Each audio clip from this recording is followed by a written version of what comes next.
தமிழ் நேசனின் சிறப்பு செய்தி. Terima kasih kepada kita punya yang Dato' Amiga and Forader and YB yang hadiri sekarang. Itu sajalah. Last but not least, kita kena berharmoni. Okey. Itu sajalah. Memang kita sebelum ni pun berharmoni dengan warga Mesir India. So masa sekarang pun kita kena berharmoni lah sekeluarga. Itu saja. Thank you very much. Menteri, thank you. பாரபட்சமின்றி இணைந்து சேவையாற்றிய அனைவருக்கும் நன்றி. கோபிந்த் சிங் லியோ. நெடுங்காலமாக நிலப்பிரச்சனையை எதிர்நோக்கிய ஜாலான் மஸ்ஜித் இந்தியா தேவி ஸ்ரீ பத்ரகாளி அம்மன் கோவிலுக்கு நிரந்தர தீர்வு கிட்டியுள்ளது. கடந்த ஒரு மாதத்துக்கும் மேலாக இந்த ஆலயம் தொடர்பாக தமது தரப்பு மேற்கொண்ட முயற்சிக்கு இது சுமூகமான தீர்வு என தாம் கருதுவதாக அமைச்சர் தெரிவித்தார். கோலாலம்பூர் மைய பகுதியில் அமைந்திருக்கும் ஜாலான் மஸ்ஜித் இந்தியா தேவி ஸ்ரீ பத்ரகாளியம்மன் ஆலயத்துக்கு இலக்கவியல் அமைச்சர் கோபிந்த் சிங் லியோ நேரடியாக வருகை அளித்தார். இந்த கோவிலுக்கு அரசாங்கம் வழங்கிய நிலத்தை உறுதிப்படுத்தும் கடிதம் வழங்கப்பட்டதை அடுத்து சிறப்பு பூஜையில் கலந்து கொண்டு பின்னர் ஊடகவியலாளர்களோடு சிறப்பு சந்திப்பு நடத்தினர். கடந்த ஒரு மாத காலகட்டத்தில் பல அவசர கூட்டங்கள் நடத்தப்பட்டதாகவும் இந்த கோவிலுக்கு தாம் இருமுறை சென்றதாகவும் அமைச்சர் தெரிவித்தார். Jawatankuasa Kuil telah pun menghubungi saya kira-kira sebulan setengah yang lalu untuk menyuarakan kebimbangan mereka mengenai status kuil ini.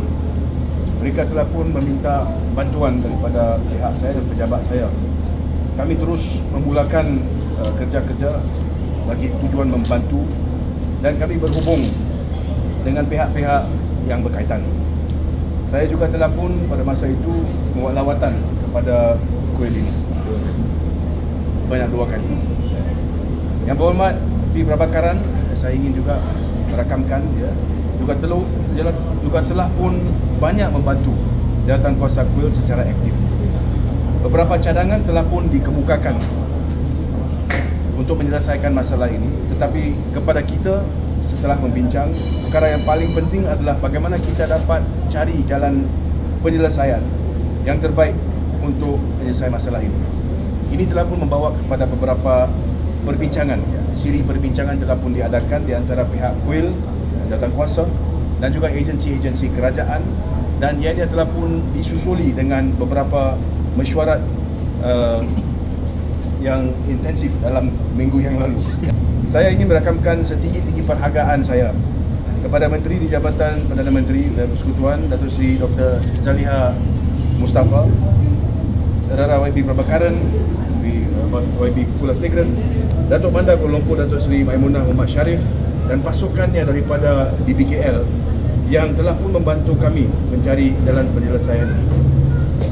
Now, sebuah tapak yang sesuai telah pun dipersetujui.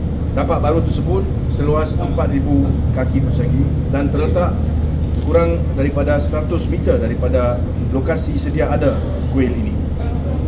Tanah tersebut akan digesekkan ke atas nama kuil mengikut lunas undang-undang. Saya juga ingin mengambil kesempatan dan mengucapkan terima kasih kepada semua pihak yang telah pun membantu di dalam perkara kita bersama-sama membincangkan dan mencari jalan penyelesaian untuk masalah yang dihadapi oleh kuil. Saya datang ke kuil malam ini untuk melawat kuil dan juga untuk menawarkan doa, to offer prayers selepas pengumuman petang tadi berkenaan dengan tapak baru kuil tersebut. Jadi dalam aspek ini saya rasa apabila jawatankuasa kuil jumpa dengan saya, mereka datang dengan YB Prabakaran, memang masalah yang dihadapi itu satu masalah yang perlu kita halusi dengan teliti. Banyak perbincangan telah berjalankan dan kita dapat mencari jalan penyelesaian hasil daripada kerjasama semua pihak termasuk agensi kerajaan. Saya juga ingin Saya juga ingin merakamkan penghargaan juga kepada pihak-pihak peguam cara yang telah pun membantu kuil. Kerana semalam selepas ada perbincangan di pejabat saya lebih kurang 2 jam, saya dimaklumkan bahawa pihak kuil hendak berbincang perkara ini dengan peguam mereka. Dan saya telah pun setuju, saya telah pun minta mereka, baik mereka bincang dengan peguam mereka untuk mendapat nasihat dan sebagainya. Dan saya tahu bahawa peguam mereka telah pun juga memainkan peranan yang penting di dalam memberikan nasihat yang telah pun membolehkan perkara ini diselesaikan dengan cara yang baik. Saya tidak juga lupa untuk merakamkan setinggi-tinggi perhargaan saya kepada Yang Berhormat Menteri Dalam Negeri Datuk Seri Saifuddin Nasution dan juga pihak pasukan polis ramai yang hadir pada hari ini. Yang telah pun banyak membantu, khususnya Datuk Seri Saifuddin yang telah pun bersama-sama membincangkan perkara ini secara mendalam dengan Yang Amat Berhormat Perdana Menteri Datuk Seri Anwar Ibrahim. Ya.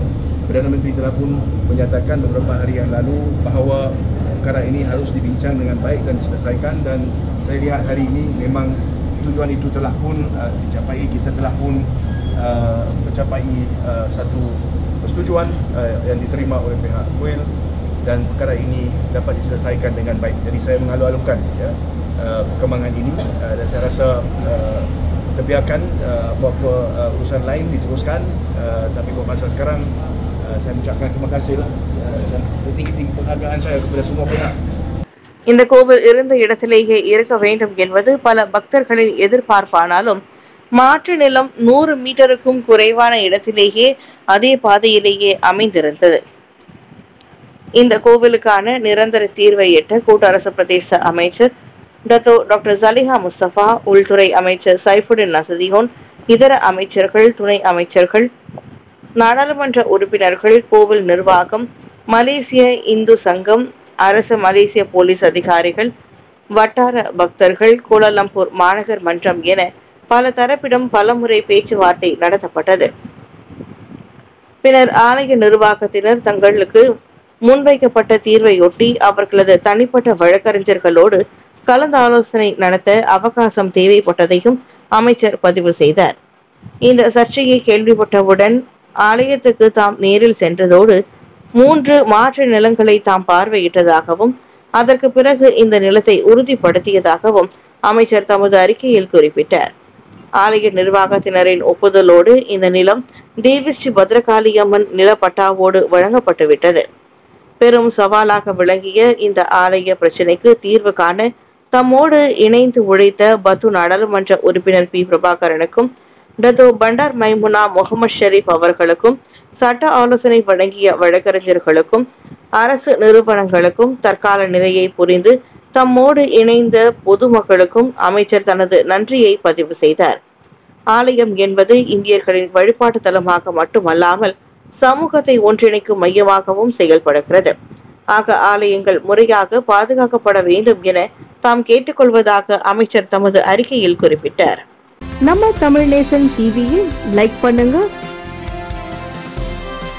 Subscribe பண்ணுங்க, subscriber bell press பண்ணுங்க.